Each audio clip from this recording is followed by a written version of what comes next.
Hi everyone. हाँ जी भाई, आप सभी का स्वागत है अपने प्लेटफॉर्म पर। अपने प्लेटफॉर्म का नाम है शिवम सीडीपी। और भाई आपने बहुत कम टाइम में इतना ज़बरदस्त रिस्पॉन्स और प्यार दे दिया कि भाई मैं मजबूर हो जाता हूँ आपके लिए ऑथेंटिक और काफ़ी कम टाइम में एक अच्छा कंटेंट प्रोवाइड करवाने के लिए। तो आज उसी कड़ी में, उसी रिगार्डिंग, उसी संदर्भ में आज हम क्या देखेंगे, आपका NCF 2005 थ्योरी देखेंगे, क्वेश्चन देखेंगे। एक भी क्वेश्चन इससे बाहर नहीं मिलेगा भाई। अगर मिले तो आके नीचे कमेंट भी कर सकते हो आप, एक भी नहीं मिलेगा। तो चलिए स्टार्ट कर लेते हैं। देखो, क्वेश्चन आपके अलग अलग टाइप के पूछे जा सकते हैं। तो जितने भी क्वेश्चन आपके पूछे जा सकते हैं वो आज की इस वीडियो से देखने को मिलेंगे। सबसे पहले लॉन्च और इसकी हिस्ट्री पर बात करते हैं। भाई 2005 की वो बात है जब पूरे देश में NCF को लागू कर दिया गया था। NCF मतलब कि आपकी राष्ट्र, आपका N national, C curriculum, F framework. ठीक है, तो NCF 2005। ठीक है, आओ अब बात करते हैं इसके ऊपर कि भाई 2005 में लागू कर दिया किस मंत्रालय के द्वारा। तो MHRD मंत्रालय, मतलब कि मानव संसाधन विकास मंत्रालय। ठीक है, मानव ह्यूमन रिसोर्सेज डेवलपमेंट, इंग्लिश में नाम है MHRD, या आप हिंदी में भी इसका नाम अच्छे प्रकार से ध्यान रख सकते हो।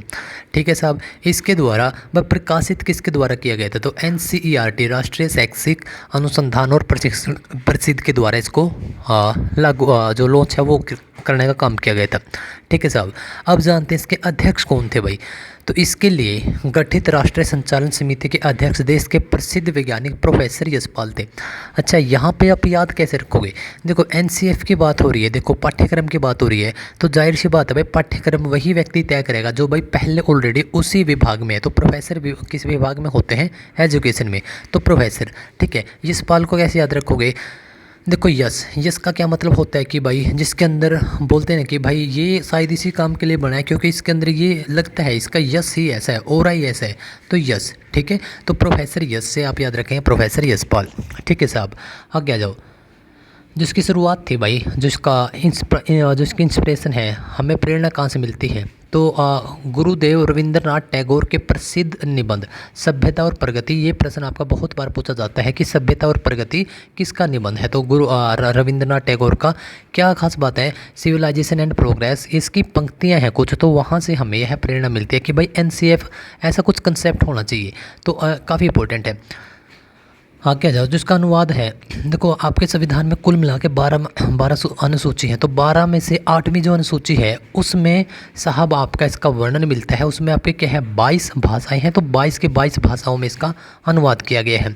ओके, अब जहाँ से आपका क्वेश्चन बनेगा भाई, ये वाली लाइन इसको अच्छे से पढ़ लेना कि भाई भारत का चौथा राष्ट्रीय पाठ्यचर्या ढांचा था। ठीक है, मतलब जो अभी है, तो इससे पहले मतलब जो NCF है 2005 है, चौथा था, 4th नंबर का था। तो इससे पहले 3 आ चुके हैं। 1975 उसमें 13 और जोड़ दो, 88 उसमें 12 और जोड़ दो, 2000। कैसे याद करना है, अगर आप कभी भूल भी जाओ बस ये डेट याद कर लेना। अब इसमें आपने जोड़ना है 13, जो भी डेटा आएगा उसमें जोड़ना है आपने 12। ठीक है, तो इस प्रकार से 1975, 88, 2000 और 2005। ठीक है साहब। अच्छा, टारगेट क्या थे भाई, इसकी थीम क्या थी, हमें क्यों ज़रूरत पड़ी। तो आओ देखो, सबसे एक ही बात है, बिना बोझ की शिक्षा। मतलब कि भाई जो इतने भारी भरकम किताबें बैग रखते थे बच्चे, ठीक है, तो उसका तनाव कम कर सके। क्योंकि यदि बच्चे के ऊपर इतना ज़्यादा बर्डन है कि मुझे सब्जेक्ट की किताब भी लेके चलनी है, इसकी भी, तो वो क्या ही पढ़ पाएगा, क्या ही कर पाएगा। तो बिना बोझ की शिक्षा, बस ये बात थी। आगे आ जाओ कि भाई इसका क्या था, होलिस्टिक डेवलपमेंट। होलिस्टिक डेवलपमेंट का क्या मतलब होता है भाई, आपका चहुमुखी विकास। मतलब कि साहब खाली ये नहीं कि आप शिक्षा में ही आप आगे जाए भाई, आपके करिकुलम एक्टिविटी हैं आपकी, आप स्पोर्ट्स में एक्टिव हो, आप कल्चरल एक्टिविटी है आपकी, आप एकेडमिक में, मतलब कि आपका होलिस्टिक सर्वांगीण विकास इसको बोलते हैं। ठीक है, आओ देखो, इसे एक बहुत बार पूछा गया है कि भाई रटत विद्या का अंत, मतलब कि रोड सिस्टम। मतलब कि अब पढ़ाई आपको जैसे किताबों में से पहले बता देते थे भाई ये करके लिखना है, ऐसा नहीं करना। अब आपको समझाई जाएगी, ना कि आपकी रटवाई जाएगी। बहुत बार ये पूछा गया। और रोड सिस्टम एक नेगेटिव वर्ड भी है। ठीक है, हाँ, इसमें एक बात और बोलेगी थी, विशेष तौर पर ध्यान रखिएगा। कि भाई काफ़ी फ्लेक्सिबल एजुकेशन सिस्टम होना चाहिए आपका। मतलब कि आपकी लचीली परीक्षा कठोर नहीं होनी चाहिए कि बच्चे यूज टू ना ही हो पाए। और 10वीं की जो बोर्ड परीक्षा है उसको ऑप्शनल बनाना और परीक्षाओं को क्लास की गतिविधियों से जोड़ना। मतलब कि जो आपसे प्रश्न पूछ लिया जाएगा कि भाई 10वीं की परीक्षा अब एक ऑप्शनल है, मतलब क्वेश्चन दे दिया तो ये आपका कहाँ पर बोला गया, तो एनसीएफ 2005 में बोला गया है कि भैया आपके ऑप्शनल के तौर पे हम रखेंगे। वेरी वेरी मोस्ट इंपॉर्टेंट, इसमें 5 सिद्धांत दिए गए थे, 5 गाइडलाइन प्रिंसिपल। यहाँ से आपका एक क्वेश्चन 101% आता है। तो सबसे पहला क्या था कि जो बाहर का ज्ञान है उसको स्कूल के ज्ञान से जोड़ना। मतलब कि स्कूल में दी जाने वाली शिक्षा को बाहरी जीवन से, खाली ये नहीं कि अगर आप स्कूल में गए हो तो वहाँ से जो किताबें हैं वही पढ़कर टीचर बता रहे हैं, नहीं भाई। जैसे कि मैंने अब बताया कि मेरे प्यारे दोस्तों, आज हम पर्यावरण का यदि कोई टॉपिक है तो मैं पर्यावरण के बारे में पढ़ा रहा हूँ बच्चों को, और मैं बता रहा हूँ पर्यावरण का एक टॉपिक है भाई गैस के बारे में बता रहा हूँ, मैं कुछ गैसों के बारे में बता रहा हूँ। तो यह नहीं है कि मैं खाली पढ़कर उनको बताऊँ। अब इसमें क्या बोला गया एनसीएफ 2005 में कि भाई हम बाहर का कोई एग्जाम्पल लेकर या बाहरी जीवन से बच्चों को जोड़ सकते हैं। यह आपसे पूछा भी गया था कि भाई बाहरी ज्ञान स्कूली ज्ञान से जोड़ना कहाँ पर कब बताया गया, तो एनसीएफ 2005 में बताया गया था, पहला ही पॉइंट। दूसरा, भाई रोड सिस्टम नहीं होगा, रटना की जो सिस्टम है वो नहीं होगा, प्रैक्टिकल नॉलेज दी जाएगी बच्चों को। तीसरा था पाठ्य पुस्तक से आगे जाना। मतलब खाली भैया आप किताबें पढ़ा रहे हैं, ये नहीं है कि आप खाली किताबें पढ़ा रहे हो, प्रैक्टिकल कि भैया आप स्कूल से बाहर लेके गए, बच्चों को इधर उधर घुमाया, बल्कि प्रैक्टिकल। जैसे कि एक एग्जांपल में बहुत बार दिया जाता है कि स्कूल के एक मंदिर के सामने एक मस्जिद बन रही है। बच्चों को जब तक ये नहीं पता चलेगा कि मस्जिद का आकार कैसा है, मंदिर कैसा है, और वे आमने सामने जब होंगे तो उसमें जो लोग होंगे वो किस प्रकार से क्या डिबेट करेंगे, क्या उनकी मान्यताएं रहेंगी, तो जब तक बच्चों को यह पता नहीं होगा तब तक बच्चे प्रॉपर तरीके से समझ नहीं पाएंगे। तो आप बच्चों को लेकर जा सकते हैं, ठीक है, बाहर। फोर्थ पॉइंट है कि भाई आपके लिए चिल्ली काफ़ी, मतलब कि फ्लेक्सिबल आपकी परीक्षा होनी चाहिए, पाठ्यक्रम होना चाहिए, ये सारी बातें बोली गई हैं। प्रजातंत्र की पहचान, बच्चों में एक ऐसी नागरिक चेतना विकसित करना जो देश के लिए कुछ कर सके, राष्ट्रीय चेतना, ठीक है।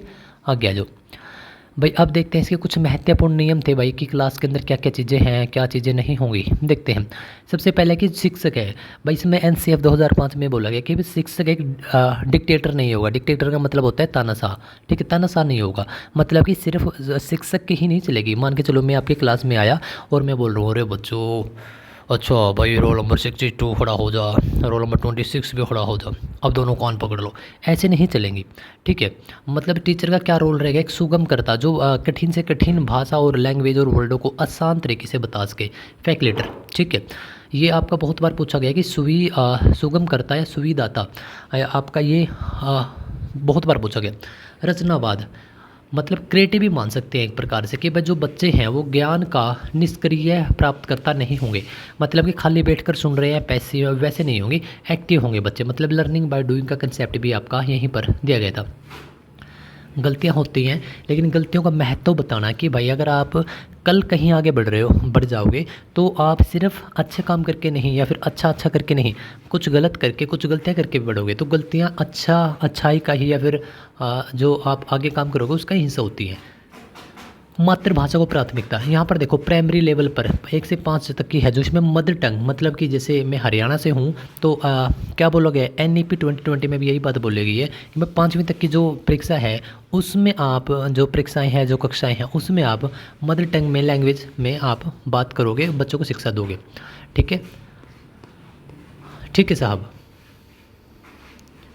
ठीक है। तो मतलब ये था मेरे प्यारे दोस्तों आपका पूरा का पूरा, आपका क्या था भाई, ये आपका NCF 2005, ठीक है। तो इसमें मोस्ट इंपॉर्टेंट जितने भी क्वेश्चन थे हमने देखे हैं।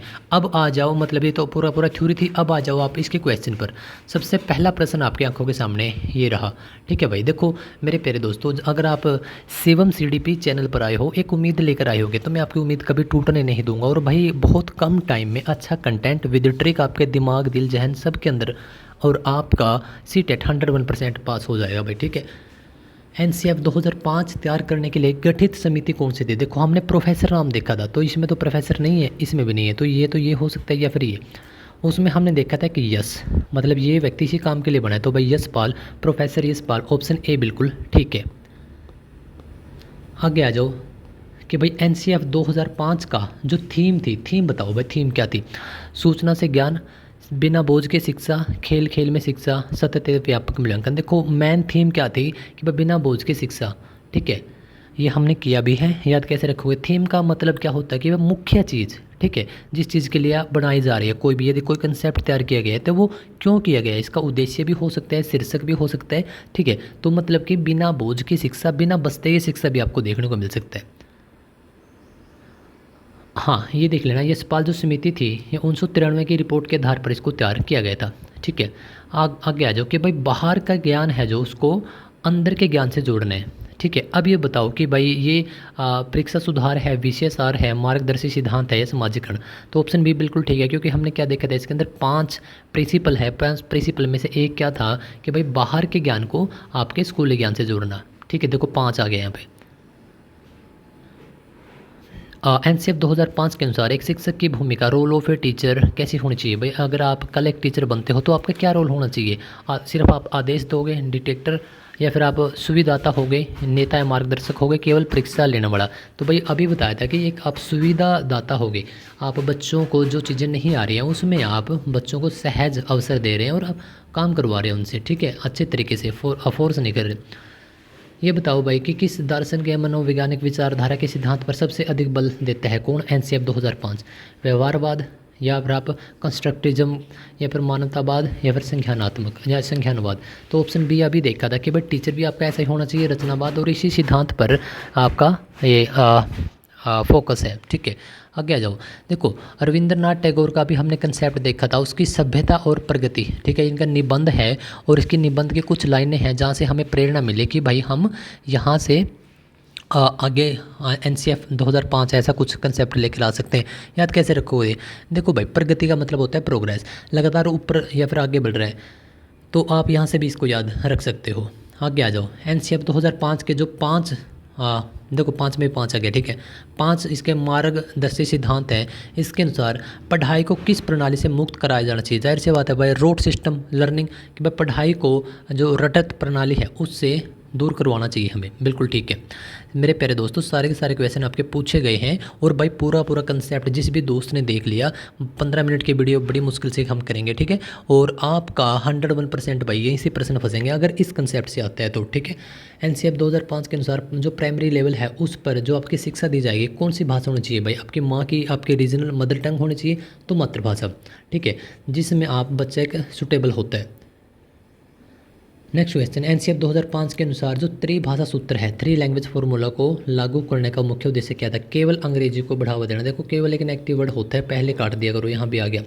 देश में बहुभाषिकता और भाषाई विविधता को एक संसाधन के रूप में देखना ठीक हो सकता है।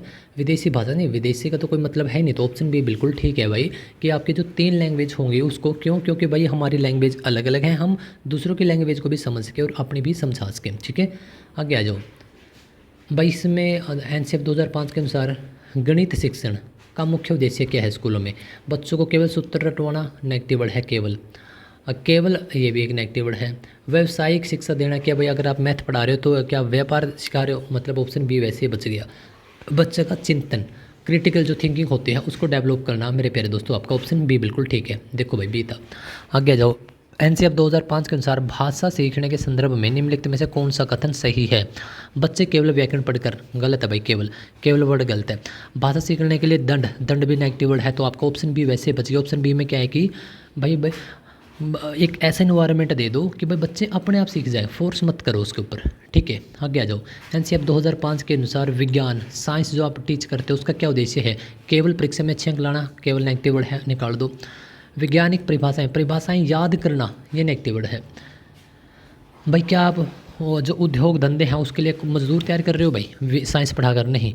बच्चे के अंदर की क्या जिज्ञासा है, क्या रुचि है, क्या इंटरेस्ट है, उसको वो किस प्रकार से बाहर निकाल सकता है, ये बिल्कुल ठीक था। आगे आ जाओ भाई, 10वीं और 12वीं की जो परीक्षाएं हैं उसके संबंध में क्या सुझाव दिए एनसीएफ ने, बताओ भाई। ये बिल्कुल ठीक है, अभी देखा था कि 10वीं की परीक्षा एक ऑप्शनल होनी चाहिए, कि भाई जिसको देनी है दे दे, जिसको ना देनी है ना दे, बिल्कुल ठीक है। ये एनसीएफ 2005 ने बोला भाई। आगे आ जाओ भाई, आपका जो पाठ्यचर्या है, आपका सिलेबस है, कैरिकुलम है, वो कैसा होना चाहिए बताओ।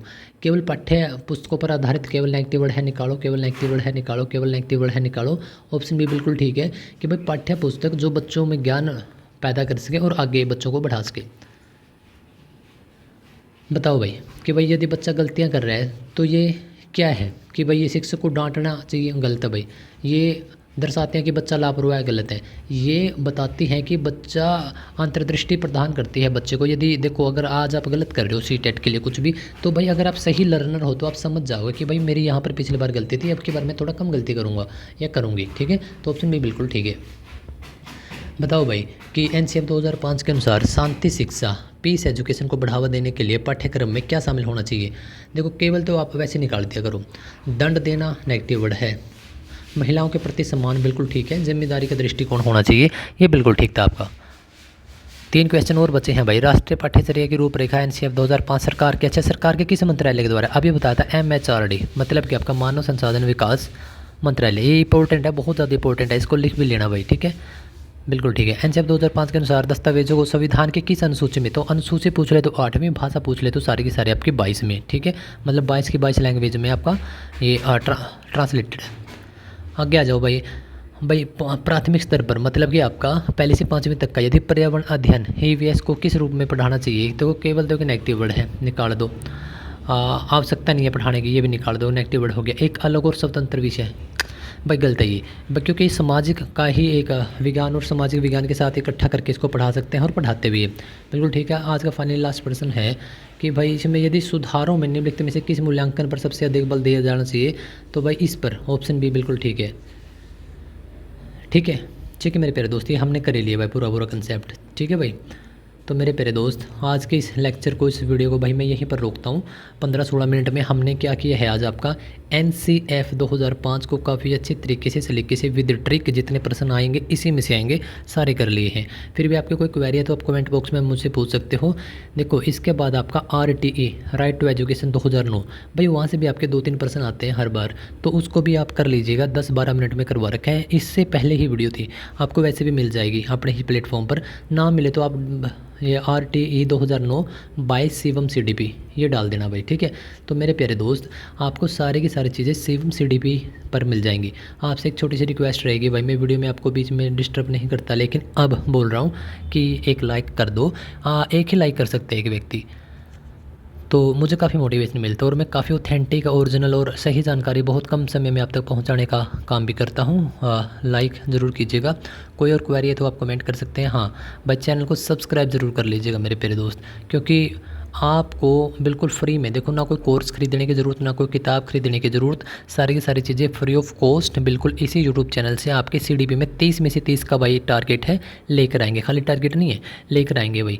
क्या करना है, जो वीडियो डाल रहा हूँ वो देखते चलो, अगर हो सके तो नोट्स बना लो, बस 2-3 बार रिवाइज कर लो, और कुछ किताब कोर्स कुछ खरीदने की ज़रूरत नहीं है भाई, ठीक है। मैंने इसी ट्रिक से बच्चों के काफ़ी निकलवाए हैं, मैंने भी इसी ट्रिक से निकाले थे, ठीक है, जो मेरे एग्ज़ाम थे। तो मेरे प्यारे दोस्तों आपका बस यहीं पर आज इस वीडियो को पॉज करता हूँ।